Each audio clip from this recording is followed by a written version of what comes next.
Hi friends, ಎಲ್ರಿಗೂ ನಮಸ್ಕಾರ. ನಮ್ಮ ಚಾನಲ್ನ ಯಾರಾದರೂ ಹೊಸಬ್ರು ನೋಡ್ತಾ ಇರೋ ದಯವಿಟ್ಟು ಸಬ್ಸ್ಕ್ರೈಬ್ ಮಾಡಿ, ಹಾಗೆ ಬೆಲ್ ಬಟನ್ ಒತ್ತಿ ಆಲ್ ಅಂತ ಸೆಲೆಕ್ಟ್ ಮಾಡಿ. ಆಗ ನಿಮಗೆ ನನ್ನ ವಿಡಿಯೋ ಬೇಗ ಸಿಗುತ್ತೆ. ನನ್ನ ವಿಡಿಯೋ ನೋಟಿಫಿಕೇಷನ್ ನಿಮ್ಮ ಮೊಬೈಲಲ್ಲಿ ಬರುತ್ತೆ. ಸೊ ನಿನ್ನೆ ಒಂದು ವೋಟಿಂಗ್ ರಿಸಲ್ಟ್ ಹೇಗಿದೆ ಅಂತ ಒಂದು ವಿಡಿಯೋ ಹಾಕಿದ್ದೆ.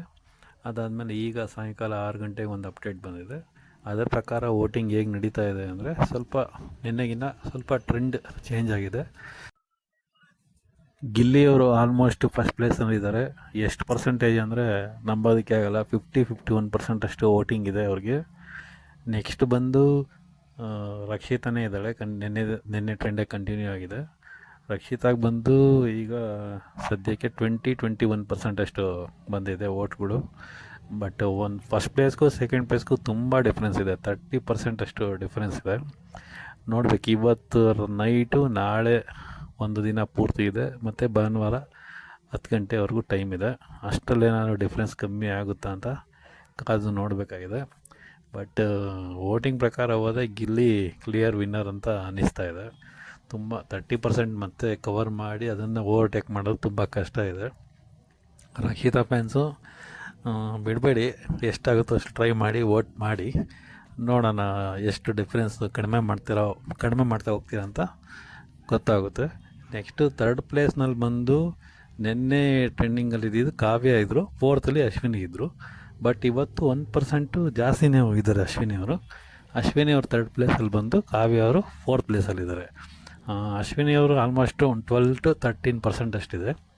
ಕಾವ್ಯ ಅವರಿಗೆ 1% ಕಮ್ಮಿ ಅಷ್ಟೇ, 11% ಅಷ್ಟಿದೆ ಅಷ್ಟೇ.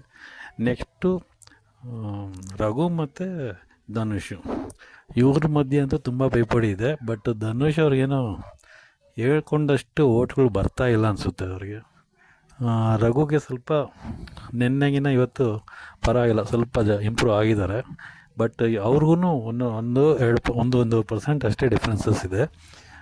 ನೋಡಬೇಕು, ಮೋಸ್ಟ್ಲಿ ಧನುಷ್ಗೆ ಕಮ್ಮಿ ಬರ್ತಾಯಿದೆ ಅನಿಸುತ್ತೆ ವೋಟ್ಗಳು. ರಘು ಅವರು 5th ಸದ್ಯಕ್ಕೆ, ಧನುಷ್ ಅವರು 6th. ಸೊ ನಾನು ಬೆಳಿಗ್ಗೆ ವಿಡಿಯೋದಲ್ಲೇ ಹೇಳಿದ್ದೆ, ಲೈವೆಲ್ಲ ಸ್ಟಾಪ್ ಮಾಡಿದ್ದಾರೆ ಮಿಡ್ನೈಟಿಂದಾನೆ ಅಂತ. ಸೊ ಯಾವುದೋ ಅಪ್ಡೇಟ್ಗಳು ಗೊತ್ತಾಗ್ತಾಯಿಲ್ಲ ಲೈವಲ್ಲಿ. ಬಟ್ ಏನಿದ್ರು ಇನ್ನು ಸಂಡೇ ಮಾರ್ನಿಂಗಿಂದನೇ ನಮಗೆ ಅಪ್ಡೇಟ್ ಬರಬೇಕು ಅಂದರೆ ಯಾರ್ಯಾರು ಹೇಗಿದೆ ಅಂತ. ಬಟ್ ಇವತ್ತಿನ ಎಪಿಸೋಡಲ್ಲಿ ಮೋಸ್ಟ್ಲಿ ರಕ್ಷಿತಾ ಅವ್ರದ್ದು ಏನು ಬೇಡಿಕೆ ಇದೆಯೋ ಅದರಲ್ಲಿ ಯಾವುದು ಈಡೇರಿಸ್ತಾರೆ ಅಂತ ನೋಡಬೇಕಾಗಿದೆ. ಮತ್ತು ಅದು ಬಿಟ್ಟರೆ ಪ್ರೋಮೋದಲ್ಲಿ ಬಿಟ್ಟಿರೋ ಹಾಗೆ ಅವ್ರ ಕಷ್ಟ ದಿನಗಳು ಯಾವುದಾದನ್ನ ಇದ್ದರೆ ಅದನ್ನು ಹೇಳ್ಕೊಳ್ತಾರೆ. ಮೋಸ್ಟ್ಲಿ ಇದು ತುಂಬ ಕ್ರೂಷಿಯಲ್ ಅನ್ಸುತ್ತೆ ಆ ಕ್ಲಿಪ್ಪಿಂಗ್ಸು. ಬಟ್ ಅಲ್ಲಿ ಯಾರು ಜನರನ್ನು ಬೇಗ ಮನಸ್ಸನ್ನ ಕರಗಿಸ್ತಾರೆ ಅಂತ ಅದ್ರ ಮೇಲೆ ಓಟ್ಗಳು ತುಂಬ ಬೀಳುತ್ತೆ.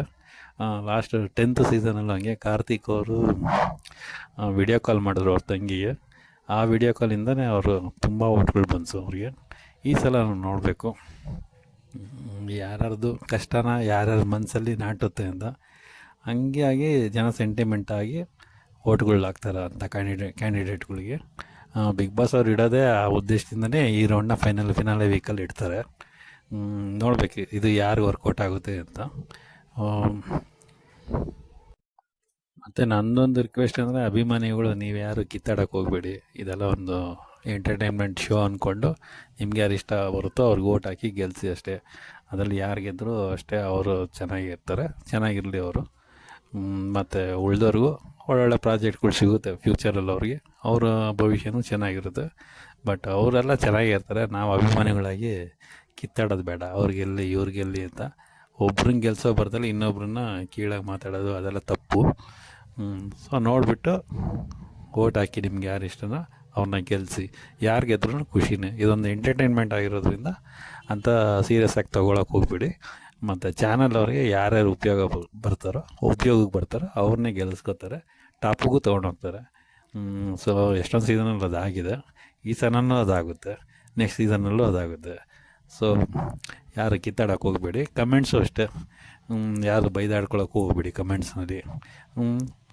ಅವ್ರಿಗೆ ಯಾರನ್ನ ಇಷ್ಟ ಬರುತ್ತೋ ಅವ್ರವ್ರಿಗೆ ವೋಟ್ ಮಾಡಿ ಸಪೋರ್ಟ್ ಮಾಡಿ. ಸೊ ಹೀಗೆ ವಿಡಿಯೋ ನೋಡ್ತಾಯಿರಿ. Thanks for watching.